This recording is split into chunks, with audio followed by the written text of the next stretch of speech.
पूर्णमासी चल रही है। पूर्णमासी के समय आप सत्यनारायण की कथा सुनेंगे, उद्धार हो जाएगा, आपका जीवन सार्थक हो जाएगा। ऐसी मंगलमय कथा है सत्यनारायण की। जो भी इस कथा को सुनता है, कोरोना जैसी बीमारी, बड़ी बड़ी बीमारियां आपके पास निकटने आएंगी। आपको विश्वास करना है। सत्यनारायण की कथा पूर्णमासी के समय कहते हैं, जो भी वैशाख के महीने में शुक्ल पक्ष में ये कथा सुन लेता है, तृतीय अध्याय की कथा आप श्रवण पान कर रहे थे। कहते उनका अमुक नाम के राजा बड़े सत्यवादी थे। भगवान स्वयं पहुंच गए। परम परमात्मा पीतांबरी पहने वो पहुंच जाते हैं। कहते हैं राजन, आपके यहाँ संतान नहीं है? बोले हाँ संतान नहीं है। बोले सत्यनारायण की कथा करो, आपको संतान मिलेगी। बोले सत्यनारायण की कथा करने से संतान मिलती है? बोले एक बार करके देखो, आपको निश्चित संतान मिलेगी। बोले कहाँ करना चाहिए? बोले घर में करोगे तब भी लाभ मिलेगा, मंदिर मठ में करोगे तब भी लाभ मिलेगा, वो नर्मदा तट में करोगे तब भी लाभ मिलेगा। जहां करोगे वहां आपको लाभ ही लाभ है। सबसे ज्यादा लाभ कहाँ है? बोले नर्मदा तट पर है। ये बताइए, हम जब भी बताते हैं तो कोली पाथर थोड़ी बताते हैं, गौरी घाट कोली पाथर जबलपुर बताते हैं। गौरी घाट नर्मदा मैया का नाम हमारे साथ जुड़ा हुआ है। गोरखपुर से जितने भी लोग बात करेंगे तो भैया गोरखपुर, गौरी घाट, जबलपुर, नर्मदा मैया का नाम हम निरंतर लेते हैं। राजा ने सबको इकट्ठा किया और नर्मदा तट पर कथा प्रारंभ हो गई। साधु नाम का बनिया वहां पहुंचा। साधु बनिया ने कहा, क्यों कथा कर रहे हैं? बोले संतान नहीं है इसलिए ये सब कथा कर रहे हैं। बोले यही समस्या हमारे पास है। तो बोले आप भी कथा करो। राजा ने पूरी लिस्ट बना करके साधु बनिया को दे दिया। साधु बनिया घर पहुंचता है, धर्मपत्नी से कहता है कथा करेंगे। कहती टका धर्म टका कर्म टका ही परम तपा, यस के टका नरती हाँ टकटकाए थे। सत्य है कंजूस की चमड़ी चली जाए पर दमड़ी ना जाने पाए। निष्ठुर वाणी सुनकर लीलावती चुप हो गई और देवी देवताओं के सामने जो प्रसाद मिला था ना उसका पान कर लिया। जैसी प्रसाद पान करती है गर्भवती हो जाती है। प्रसाद में इतनी क्षमता है, कहते हैं संतान देने वाला परमात्मा है। प्रभु का प्रसाद का पान कर लेंगे तो आपको संतान मिल जाएगी। और उन्होंने पान किया, गर्भवती हो गई भैया। 10 महीने के बाद लीलावती को कलावती के रूप में कन्या प्राप्त होती है। ब्राह्मणों को बुलाया, नाम संस्कार कराया। बोले शुक्ल पक्ष में जिस तरह चंद्रमा बढ़ता है इसी प्रकार मेरी बेटी आज बढ़ने लगी है।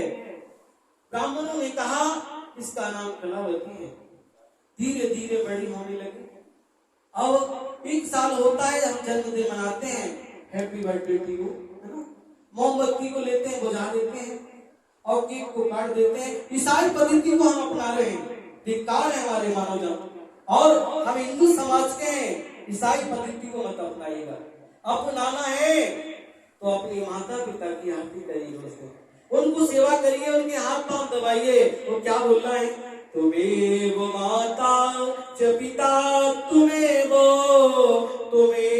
बंधो च सिखा, तुम्हें वो विद्या द्रविणम, तुम्हें वो सर्वम मम देव देवो। इस तरह से बंधन प्रार्थना करना है। और धीरे धीरे बिटिया 20-22 साल की हो जाती है। शादियों की तैयारियां होने लगे और कर्मचारियों को छोड़ा चारों दिशाओं में, पूर्व पश्चिम उत्तर दक्षिण चारों दिशाओं से एक बालक मिला MBBS। बोले डॉक्टर है, कोरोना जैसी बीमारी होगी तो ऑक्सीजन लटका देगा, कम से कम अच्छा रहेगा ना।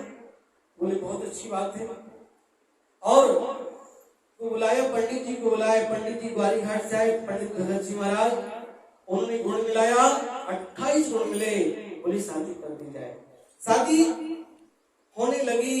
शादी होने के बाद पंडित जी ने दक्षिणा लिया, पंडित जी चले गए और ने कहा वंश की वृद्धि होगी, अब हमें कहीं जाना चाहिए।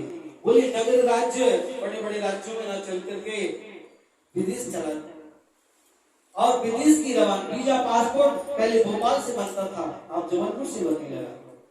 वीजा पासपोर्ट बनवाया और हवाई यात्रा के माध्यम से विदेश रवाना कर दिया। कहाँ पहुंचे? रत्नाकरपुर नगर। वहां के राजा चंद्रकेतु उस राज्य में पहले सीसी कैमरे विदेश से ही चालू हुए। सीसी कैमरे में सब कवरेज हो रहा था।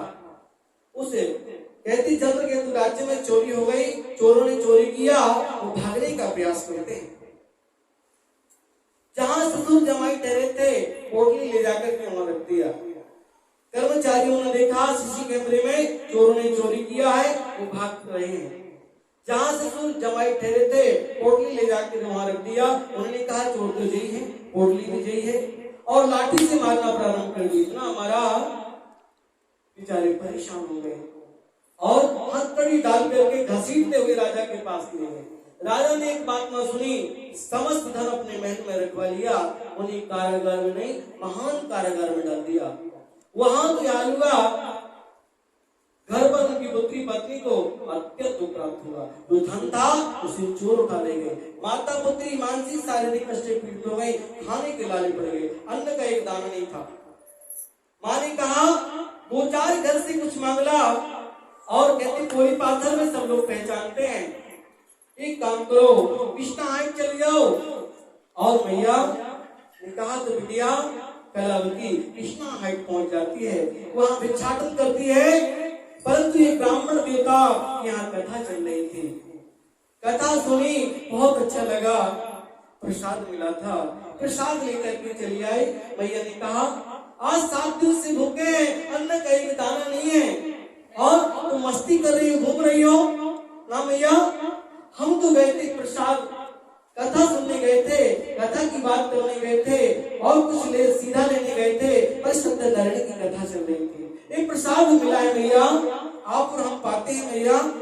बोले किसका प्रसाद है? बोले सत्यनारायण का प्रसाद है। और मैया ने वो बिटिया ने पाया और पता किया अंदर में कुछ चावल है, आटा है, न चावल मिला न आटा मिला। आंगन में तुलसी का पेड़ लगा था, 5 पत्ते तोड़े और परमात्मा को याद किया। एक बार बोले सत्यनारायण की जय, सत्यनारायण की जय, सत्यनारायण की जय, सत्यनारायण की जय। 5 बार 5 पत्ते तुलसी के तोड़े और प्रभु को समर्पित कर दिया। परंतु परमात्मा प्रसन्न हो जाते हैं। हम कहते हैं पत्रम पुष्पम फलम तोयम, तभी से हम कहावत कहते हैं प्रभु हमारे पास कुछ नहीं है, परंतु आप लोग ऐसा मत करना, भगवान ने आप सबको दिया है। भगवान सबको सब कुछ दे, परंतु गरीबी किसी को ना दे, क्योंकि गरीबी बहुत खराब चीज होती है। भगवान सबको करोड़पति बनाए, सबको धनवान बनाए, पर गरीबी किसी को ना दे। इस तरह से लीलावती कलावती रोती है, परम पिता परमेश्वर को याद करती है। परंतु तुलसी के माध्यम से और कथा के माध्यम से प्रभु परमात्मा प्रसन्न हो जाते हैं और आशीर्वाद देते हैं, चिंता मत करो, बहुत शीघ्र तुम्हारे पति बहुत सारा सोना चांदी लेकर के आएंगे। तब तक चंद्रकेतु राज्य में कहते हैं वहां पर इतनी ताड़ना प्रताड़ना भगवान ने दी, राजा की पिटाई कर दी। राजा सुबह उठा, अपने गुरु जी को याद करता है, क्या कहता है? गुरु मेरे पूजा गुरु गोविंदे, गुरु मेरो पार ब्रह्मे, गुरु भगवंते, गुरु मेरे पूजा गुरु गोविंदे, गुरु मेरो पार ब्रह्मे, गुरु भगवंते। गुरु जी ऐसा हो गया है, बड़ी समस्या आ गई है और देखिए किस तरह से स्थिति बनी है, भगवान ने रात में मेरी पिटाई कर दी है। कोई चिंता मत करो, जिनको आपने गलत आदमी को जेल में डाला है, सीसी कैमरे में आपने देखा था, नहीं देखा, गलती आपने की है। गलती किसने की है? आपने की है। गलती हमको नहीं करना चाहिए, गलती करोगे तो हमें पुण्य नहीं मिलने वाला। और उन्होंने इस तरह से कर दिया, अपमान कर दिया। कहते अपमान नहीं करना चाहिए। राजन कहते हैं उनको बड़ा सम्मान से बुलाते हैं, कर्मचारी जो लेकर के उनको लाते हैं, बड़े प्रेम और भाव के साथ उनका सम्मान करते हैं, उनको सोना चांदी दे करके। बात न करें, बिल्कुल बात न करिएगा, कथा सुनिएगा। आपको कोई मालूम चला, इशारे से बात करें, सबकी सब बात चालू करें, कैसे तुम मिलेगा। देखिए कथा हम आप तक पहुंचाने की कोशिश कर रहे हैं, कथा सुनेंगे तो हमारी व्यथाएं दूर होगी, है ना। तो कहते हैं राजा श्रद्धा और प्रेम के साथ, कहते हैं मन और वचन के साथ उनको बुलाकर के उनका सम्मान सहते हैं। अनादर नहीं करना चाहिए, किसी का अपमान न करना चाहिए। कहते करना चाहिए तो सम्मान करना चाहिए, परंतु अपमान किसी का नहीं करना चाहिए। और उन्होंने बड़े श्रद्धा और प्रेम के साथ उनको बुलाया।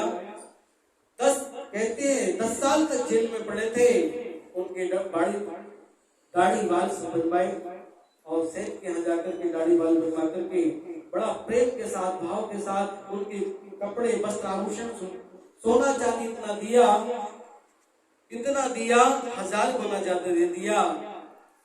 और सोना चांदी लेकर के चल पड़े, क्योंकि भगवान जब धन देता है तो हमारी परीक्षा लेता है, और परीक्षा में हम लोग हमेशा फेल हो जाते हैं। सोना चांदी लेकर के आगे बढ़े, भगवान पहुंच गए। ऐसे दंडी स्वामी के रूप में। कहते हैं आपकी नौका में क्या है? बोले हमारी नौका में नमक मसाला के सिवा लता पत्र आदि की सिवा कुछ नहीं है। उन्होंने कहा तथास्तु, जो आप कह रहे वही सत्य हो जाए। और भगवान जो कहते गए, 3 लोग हैं जो हमारी हमेशा हेल्प करते हैं। पता है कौन कौन होते हैं? उनके सामने हमें झूठ नहीं बोलना चाहिए। कौन? सबसे पहले हमारे माता पिता, फिर दूसरा हमारे गुरु, तीसरा हमारे भगवान। कितनी बड़ी गलती कर दो ये 3 लोग माफ कर देते हैं, चौथा कोई माफ करने वाला नहीं है, ध्यान रखना। बच्चों से कितनी बड़ी गलती हो जाए माता पिता माफ कर देंगे, और शिष्य से कितनी बड़ी गलती हो जाए गुरु जी माफ कर देते हैं, और भक्त से कितनी बड़ी गलती हो जाए भगवान माफ कर देता है। चौथा कोई माफ करने वाला संसार में नहीं है। इस तरह से उस नारायण को याद करें, परम पिता को याद करें। और उन्होंने अपमान कर दिया। उन्होंने कहा हमारी नौका में लता पत्रादि भरा पड़ा है। भगवान ने कहा तथास्तु। लता पत्रादि देखकर के रोने लगे चरणों में। और दामाद ने कहा, दामाद से कहते हैं हमसे बहुत बड़ी गलती हो गई। बोले उन्होंने तो बताया नहीं थे, भगवान आते शंख चक्र गदा लेकर के आते हैं 4, परंतु ऐसे कैसे आ सकते हैं? भगवान तो किसी भी रूप में आ सकता है। क्या कहते हैं? सिए राम में सब जग जानी, करहूं प्रणाम जोरी जुग पानी। सिए राम में हर कण में परमात्मा समाया हुआ है, हर व्यापक सर्वत्र समाना। जहां जाइएगा हमें पाइएगा। प्रभु को जहां आप याद करोगे वह परमात्मा आपके पास होगा। बस श्रद्धा और प्रेम के साथ प्रभु के पास जाना है। और बारंबार दंडी महाराज के पास पहुंच गए, उनको बारंबार प्रणाम किया, उनसे आशीर्वाद लिया। हमसे बहुत बड़ी गलती हो गई प्रभु, हमें क्षमा कर दीजिए, हम अज्ञानी हैं। क्या कहते हैं? न धर्म न काम रुचि, गति न चाहो निर्वाण। जन्म जन्म रति राम पदे, यह वरदान नया। ये प्रभु हम भरत जी नहीं है कि चरण पादुका से काम चला लें। हम तो बनिया हैं, हमें सोना चांदी देकर के कृतार्थ कीजिएगा। भगवान ने कहा तथास्तु। सोना चांदी उन्हें दे दिया और सोना चांदी लेकर के चलने लगे। कहते सोना चांदी लेकर के धीरे धीरे आगे बढ़े। तिलवारा से ग्वारी घाट पहुंचे, जहां महाआरती होती है। वहां पहुंच करके और घर खबर पहुंचाई लीलावती कलावती ने। तो ब्राह्मणों को बुलाकर के अलग अलग पूजा की व्यवस्था की। माँ ने कहा पूजा पूरी करके आना, पर उन्होंने क्या किया? मैया तो चल पड़ी, परंतु कहते हैं बिटिया ने भगवान का अपमान कर दिया, प्रसाद का अपमान कर दिया। और उमा घाट पहुंचती है तो क्या देखती है, ना पति को पाया न धन को पाया। रोने लगती है, आकाश पानी होती है, तुम्हारी बिटिया भगवान का अपमान करके आई है, प्रसाद का अपमान करके आई है, गुरु ब्राह्मण का अपमान करके आई है। आकाश पानी सुनकर किसी के दौड़ते हुए घर पहुंची और बारंबार प्रणाम करती है। ब्राह्मणों को क्या कहती है, विप्रो प्रसादा धरणीधरो हम, विप्र प्रसादा कमलाभरो हम, विप्रो प्रसादा अजिताजितो हम, विप्र प्रसादा मम राम नाम। इस तरह ब्राह्मण को प्रणाम किया, वंदन किया, आशीर्वाद लिया।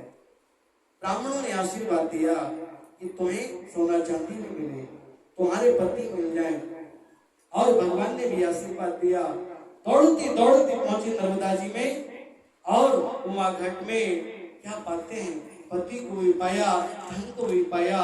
सभी ने नर्मदा जल ले लिया, संकल्प ले लिया। सुबह का भूला शाम को आ जाए उसे भूला नहीं कहते। नर्मदा मैया का जल लेकर के आज से झूठ नहीं बोलेंगे, आज से गलत काम नहीं करेंगे और निरंतर हर पूर्णवासी अमावस्या को सत्यनारायण की कथा कराते रहेंगे। अनेकों वर्षों के लिए संकल्प ले लिया और पूरा परिवार वैकुंठ लोक धाम को प्राप्त हुआ। स्कंदी पुराण लीलाखंडे तृतीय अध्याय। सत्यनारायण भगवान की जय। बोले नर्मदा मैया की जय जय।